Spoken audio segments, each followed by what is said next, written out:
Muy buenos días, los saludo nuevamente aquí en Directo América de France 24. Revisemos los titulares de la jornada. Entró en vigor el cese el fuego en la Franja de Gaza. El ejército de Israel informó que sus tropas se estaban retirando a las líneas acordadas. El anuncio llegó horas después de que el gabinete israelí aprobara el plan de Estados Unidos para el enclave palestino, que incluye la liberación de rehenes y prisioneros. El Premio Nobel de Paz 2025 es para María Corina Machado, líder de la oposición en Venezuela. El Comité Noruego del Nobel destacó su incansable defensa de la democracia frente a lo que llamó el brutal gobierno de Nicolás Maduro. Machado se declaró en shock tras la noticia. Dina Boluarte fue destituida del cargo de presidenta del Perú por el Congreso tras declarar su permanente incapacidad moral para enfrentar la inseguridad y el auge del crimen organizado. En su lugar, el presidente del Congreso, José Gerí, asumió esta madrugada como jefe de Estado interino. En nuestro Viernes de Salud hablamos sobre el Día Mundial de la Salud Mental, que se conmemora hoy. La OMS alerta que más de 1.000 millones de personas en el mundo padecen trastornos como la ansiedad y la depresión, que son algunos de los más comunes. Lo discutimos en minutos.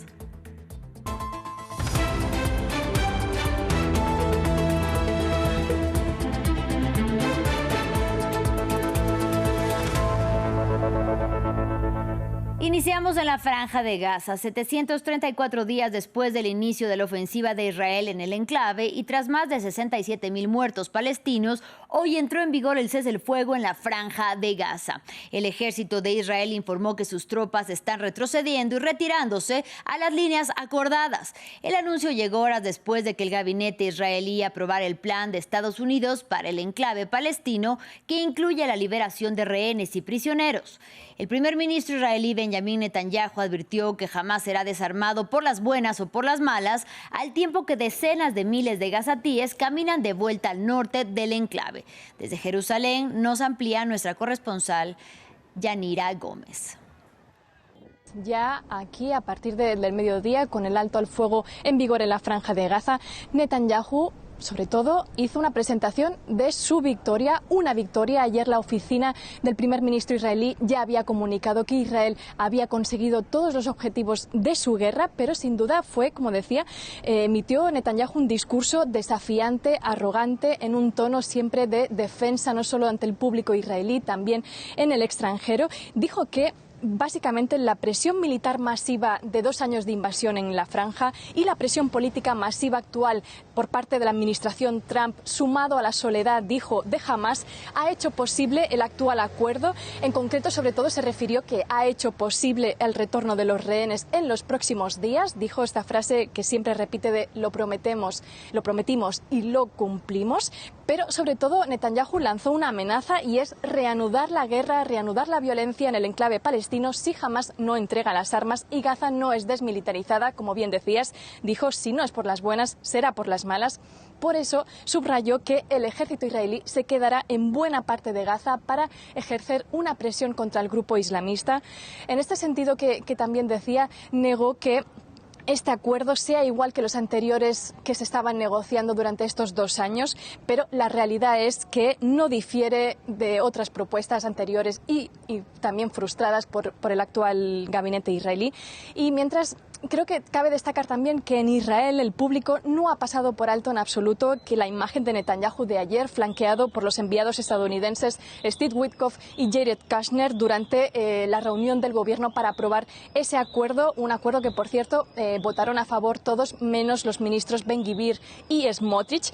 Pero, como decía, esta imagen flanqueado con los enviados estadounidenses como si fueran 2 guardias que tuvieran que asegurarse de que Israel, de que Netanyahu va a cerrar el trato, no ha pasado por alto aquí. En otros temas, el mayor reconocimiento para el pueblo venezolano. Así reaccionó la opositora venezolana María Corina Machado luego de recibir la noticia de ser la ganadora del Premio Nobel de Paz 2025. El Comité Nobel destacó su incansable defensa de la democracia frente a lo que calificó como brutal gobierno de Nicolás Maduro. La ingeniera y política de 58 años, quien vive en la clandestinidad, aseguró que ganarán en Venezuela. Más detalles en el informe de Daisy Lanza. Donald Trump presionaba para obtenerlo, pero fue María Corina Machado quien fue premiada con el Nobel de la Paz.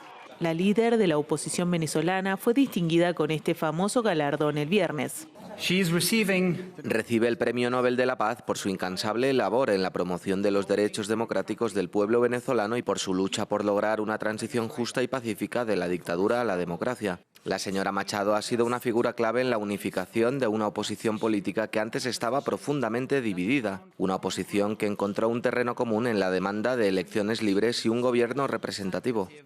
Es la primera vez que una persona venezolana es designada Nobel de la Paz. Machado, ingeniera industrial de 58 años, que en 2024 fue impedida por los tribunales venezolanos de presentarse a las elecciones presidenciales, compartió la noticia con quien fue su candidato presidencial en 2024, Edmundo González. Bueno, no sé si estoy en shock. Sí, claro. Aquí estamos en shock de alegría todos también, ¿sabes? Esto es... González encabezó la lista de estar ella imposibilitada por la justicia e hicieron campaña juntos en 2024. El Consejo Nacional Electoral declaró ganador a Maduro a pesar de no haber publicado nunca los recuentos de votos. La oposición declaró ganador a González, afirmando que el 73% de los recuentos de votos recopilados por sus partidarios mostraban que su candidato había obtenido más del doble de votos que Maduro. El pedido para que el oficialismo muestre las actas llegó no solo desde Venezuela, sino incluso de gobiernos con quienes Maduro mantenía vínculos, como el de Lula da Silva en Brasil y Gustavo Petro en Colombia. Tras los comicios, las protestas y detenciones, Machado permaneció en un lugar desconocido desde agosto hasta el 9 de enero de 2025, cuando se unió a una protesta en Caracas contra la toma de posesión del tercer mandato de Maduro antes de estar en la clandestinidad. Y finalmente continuamos con información de la región latinoamericana, ya que la expresidenta de Perú, Dina Boluarte, fue destituida por el Congreso del país andino durante la noche, que declaró su permanente incapacidad moral para enfrentar la inseguridad, pero también el auge del crimen organizado en el país latinoamericano. En su lugar, el presidente del Congreso, José Gerí, asumió esta madrugada como jefe de Estado interino. De alguna manera, la decisión ocurre del legislativo apenas a 6 meses de celebrarse elecciones generales en abril del 2026, y recordemos que durante su gobierno Boluarte se vio envuelta en escándalos de corrupción. Aquí los detalles. La noche fue larga en Perú, una sesión en el Parlamento donde se destituyó a una presidenta que ya venía de ser vicepresidenta, con una aplastante mayoría de 118 votos sobre 130. Ha sido aprobada la resolución que declara la vacancia de la presidencia de la República por la causal prevista en el numeral 2 del artículo 113 de la Constitución Política del Perú. Durante la misma noche se reveló el nombre que iba a ocupar la vacante. A partir de ahora, el presidente interino de Perú se llama José Gerí. El principal enemigo está afuera, en las calles, las bandas criminales, las organizaciones criminales. Ellos son, el día de hoy, nuestros enemigos. Y como enemigos debemos declararle la guerra a la delincuencia. Y para ello tenemos a nuestra Policía Nacional, tenemos a nuestras Fuerzas Armadas y tenemos que tener el compromiso de las demás instituciones del Estado. Gerí deberá desempeñar las labores de presidente hasta las próximas elecciones convocadas en abril de 2026, en calidad de interinaje, a sabiendas que representa el 7º presidente desde 2016. Una postura firme ante la creciente inseguridad e inscrito en el club de los presidentes más jóvenes del mundo. A sus 38 años, el conservador afronta una crisis política constante, con instituciones debilitadas, una ciudadanía cansada y un objetivo claro: asegurar una transición pacífica hasta la próxima elección presidencial. En más información, en Francia, antes de anunciar el nombre de un nuevo primer ministro, el presidente Emmanuel Macron reúne este viernes en el Elíseo a los líderes de los partidos políticos, a excepción de la extrema derecha y de la izquierda radical. El objetivo, intentar solventar la crisis política que sacude a Francia. El mandatario galo anunció el miércoles que nombraría a un primer ministro en 48 horas después de que Sébastien Lecornu dimitiera el lunes, apenas 14 horas después de anunciar a su gabinete. el que debería ser el sexto primer ministro en 2 años y medio de este segundo periodo de Macron, tendrá la enorme tarea de presentar un plan de presupuesto que recabe la mayoría en la Asamblea Nacional y permita así sanear las finanzas públicas del país. Y vamos a Estados Unidos. La fiscal general del estado de Nueva York, Letitia James, fue acusada de fraude bancario y de hacer declaraciones falsas a una entidad de crédito para obtener así beneficios en la compra de una vivienda. El caso es el segundo contra un adversario del presidente Donald Trump en menos de una semana, tras los cargos contra el exdirector del FBI, James Comey, y llegan en medio de señalamientos contra la administración republicana por el uso político del sistema de justicia. Nos lo cuenta Jesús Yajure. La fiscal general de Nueva York y una adversaria de Trump fue acusada de 2 cargos criminales tras los señalamientos del presidente. En 2022, Letitia James acusó a Trump y a su emporio, la organización Trump, de cometer fraude e inflar falsamente su patrimonio para obtener préstamos de bancos. Un jurado encontró a Trump culpable y un juez le impuso una multa de más de $452 millones. Ahora James es acusada de fraude bancario y de realizar declaraciones falsas a una institución crediticia. Los cargos en este caso representan actos criminales intencionales y tremendas violaciones de la confianza pública. James calificó los cargos de infundados. Esto no es más que la continuación del desesperado uso del sistema judicial como arma por parte del presidente. Estos cargos son infundados y las propias declaraciones públicas del presidente dejan claro que su único objetivo es la venganza política a cualquier precio. La acusación contra Letitia James fue presentada por Lindsay Halligan, exabogada de Trump, y que acusó hace días al exdirector del FBI, James Comey. Halligan fue nominada como fiscal federal tras la renuncia de Eric Siebert, quien sostuvo que no había evidencia suficiente contra ellos, según medios estadounidenses. Las acciones del presidente constituyen una grave violación de nuestro orden constitucional. Su decisión de despedir a un fiscal federal que se negó a presentar cargos contra mí y sustituirlo por alguien que es ciegamente leal no a la ley, sino al presidente, es contraria a los principios fundamentales de nuestro país. En redes sociales, Trump dijo el 20 de septiembre a la fiscal general que James, Comey y el senador demócrata Adam Schiff eran tan culpables como el demonio. Los cargos contra Comey y James llegan en medio de acusaciones de politización del Departamento de Justicia para perseguir judicialmente a sus adversarios. Hoy es viernes de salud. La Organización Mundial de la Salud alertó que más de 1.000 millones de personas en el mundo viven con trastornos de salud mental, siendo la ansiedad y la depresión algunos de los más comunes. Hoy se conmemora el Día Mundial de la Salud Mental y por ello, para hablar de las causas y las necesidades más urgentes, saludamos con mucho gusto a Ana Izaza, quien es médica, psiquiatra y psicoterapeuta, docente de la Universidad del Rosario. Bienvenida y gracias por la comunicación. Hola, buenos días, ¿cómo están? Muy bien, muchísimas gracias. Pues para entrar en contexto, quisiéramos que nos contara por qué hay tantas personas en el mundo con problemas de salud mental y hay de todo tipo de trastornos, pero ¿es posible nombrar quizá alguna causa? Bueno, realmente la salud mental se ha empezado a aumentar primero porque la empezamos a reconocer, ¿sí? Entonces, aproximadamente desde COVID empezamos a tener mayor reconocimiento sobre lo que está pasando con la enfermedad mental y esto está asociado básicamente a situaciones de estrés.